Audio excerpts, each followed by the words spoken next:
Aujourd'hui, nous allons parler de mode pendant le rétablissement alimentaire.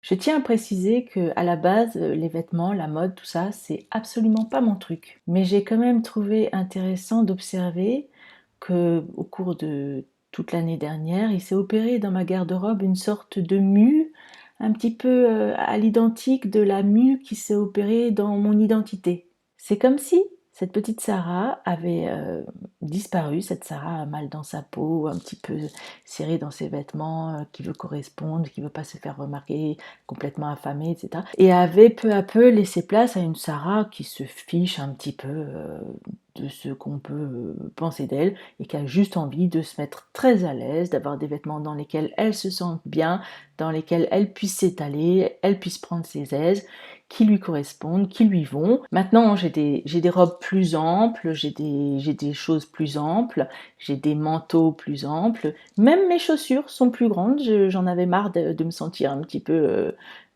toute serrée dans des petites chaussures trop petites, des petites bottines à talons, etc. Je me suis dit, allez, je dégage, je prends une taille de plus.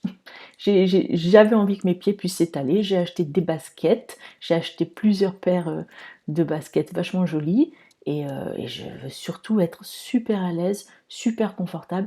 Peut-être que c'est quelque chose qui vient aussi avec l'âge. Je remarque, j'ai l'impression que plus on vieillit, de façon générale, plus on se fout un petit peu de ce que les autres peuvent penser de nous, et qu'on a surtout envie de se sentir bien dans sa peau. Et paradoxalement, c'est en me foutant un peu du regard des autres que j'ai eu l'impression de devenir un peu plus jolie dans ma façon de m'habiller. Voilà, la mode, ça n'a jamais été mon truc, franchement, mais j'ai été étonnée de me rendre compte que pendant le rétablissement alimentaire, je me suis amusée avec les vêtements comme je m'étais jamais amusée dans ma vie. Il me semble que même si dans quelque temps je finissais par redescendre au même poids que celui que j'avais avant de commencer le rétablissement alimentaire, je n'aurais pas envie de retrouver mes anciens vêtements parce que ces anciens vêtements-là correspondent à une vieille identité maintenant, à une Sarah que je sens que je ne suis plus. Alors, je pense que vous avez déjà dû remarquer depuis la dernière vidéo, mais j'ai une racine grise de folie là, et c'est pas parce que je suis négligée ou que je me laisse aller, je vous assure, c'est parce que je veux tenter une nouvelle expérience par rapport à moi-même, de me laisser pousser les cheveux complètement au naturel, d'arrêter les teintures. Je me dis que ça serait absolument dans la même logique que ce que je suis en train de faire par rapport au poids. Je suis vraiment navrée, mais pendant quelques temps, ça va peut-être pas être très joli, là, le temps que tout ça pousse. Il n'y a pas de honte à avoir des cheveux blancs, il n'y a pas de honte à vieillir, il n'y a pas de honte à être plus ronde que les autres, on est comme on est. Si je décide de m'aimer comme je suis, entièrement comme je suis, je vois pas pourquoi je continuerai de me faire des teintures, de refuser mes cheveux blancs. Maintenant, si jamais je me dégonfle par rapport aux cheveux et que je les reteins, ne m'en veuillez pas, c'est juste une expérience, je vais voir ce que ça donne. Le plus important, c'est de se sentir bien dans sa peau. Au début de mon rétablissement, je me suis assez vite rendue à l'évidence que là, il allait falloir que je m'achète d'autres vêtements, que j'allais pas pouvoir continuer avec mes anciens vêtements. Alors ce que j'ai fait, c'est que je me suis dit que ça allait être une super occasion pour trier toute mon armoire, ce que j'avais pas fait depuis des années et des années. J'ai la chance d'avoir une armoire assez grande, donc j'ai pas eu à descendre les cartons à la cave ou à mettre certains vêtements de côté. Moi, ce que j'ai fait, c'est juste que j'ai sorti tous les vêtements, enfin pas tout d'un coup, un pile par pile, j'ai fait ça de façon très progressive, et à chaque fois que je sortais une pile, je faisais un tas de vêtements pliés, euh, des vêtements qui m'allaient. J'ai même mis en bas de mes étagères un signe plus avec un stylo effaçable pour dire ça, c'est les vêtements plus grands, c'est les vêtements qui sont à ma taille maintenant. J'ai fait une pile des vêtements que j'ai nommés les vêtements moins, euh, et parce que je me suis dit que peut-être cela, à la fin de mon rétablissement, qui sait, j'arriverai à rentrer dedans. Et je me suis débarrassée de tous les vêtements où je me suis dit, soyons réalistes, ceux-là, tu ne les remettras plus jamais. J'ai aussi appliqué la méthode Marie Kondo un petit peu, c'est-à-dire qu'à chaque vêtement où j'hésitais un petit peu, je me posais la question, est-ce que ce vêtement t'apporte de la joie ?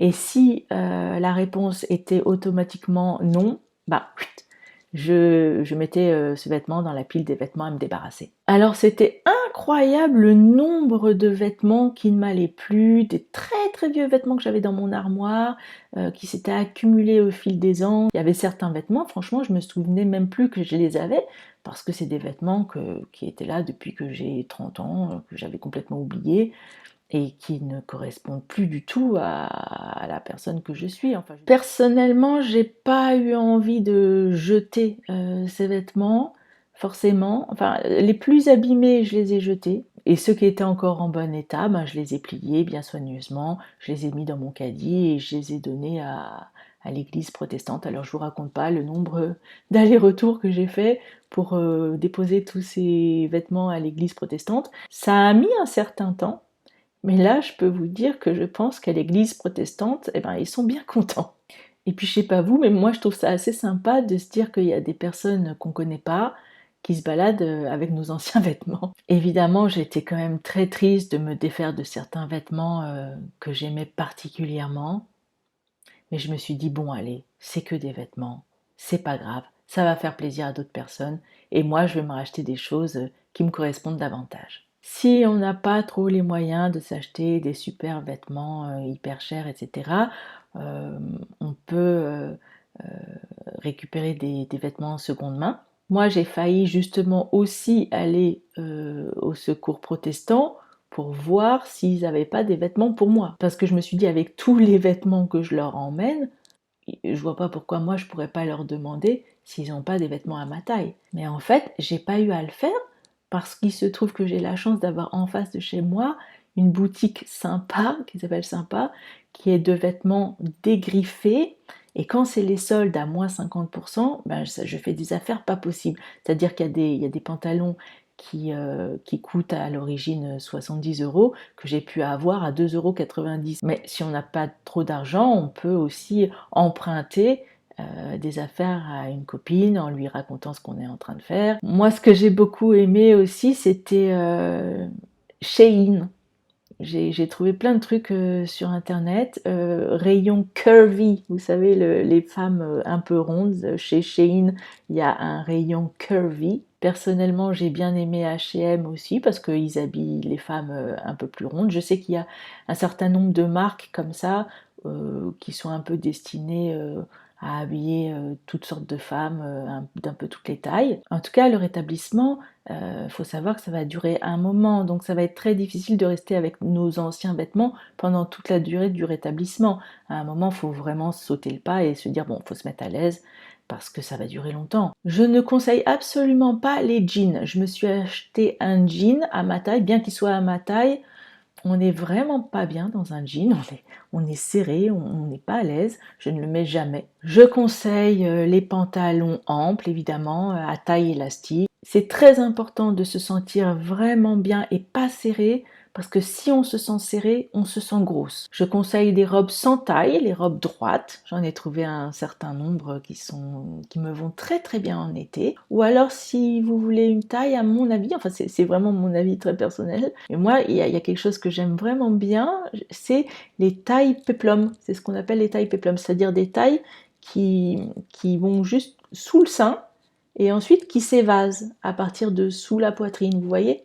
Alors, ces tailles péplum, c'est valable pour les robes, pour les chemisiers. J'ai trouvé plein de super petits chemisiers péplum sur Shein, justement, et ça va bien au firon, je vous dis pas. Ce qui est marrant, c'est que je me suis rendu compte en me relookant, en m'habillant comme ça, que en fait, quand j'étais mince et quand j'étais au régime et quand je correspondais au poids qu'on attendait de moi, bah, je ne me faisais absolument pas jolie. Je prenais absolument pas soin de moi à ce moment-là. Et que c'était une fois que j'avais pris des kilos, ben, que j'ai commencé à faire plus attention à ma personne.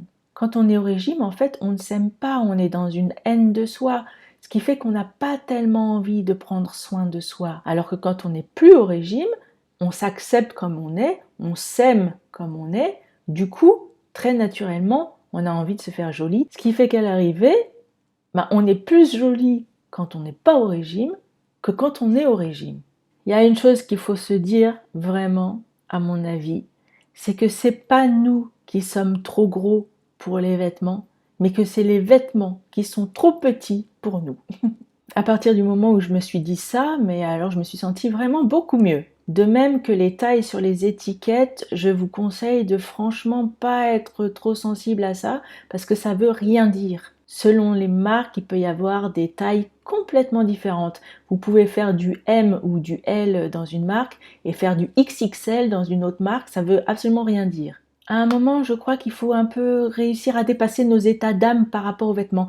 Les vêtements, c'est que des vêtements. Donc si un vêtement ne nous correspond plus, c'est pas un problème, on s'en défait. Il a fait son temps, on va s'en acheter un autre, un neuf qui sera tout aussi bien, qui nous plaira beaucoup. Ce qui est étonnant maintenant, c'est que dans mes vêtements plus larges, etc., j'ai l'impression d'avoir plus de charisme qu'avant, comme si mes pieds étaient mieux campés sur le sol, comme si je m'étais enracinée, comme si ça me donnait plus de force. Et c'est quelque chose que je ressens au niveau du mental. Je me sens plus forte avec ma nouvelle garde-robe. C'est drôle parce que, effectivement, plus forte.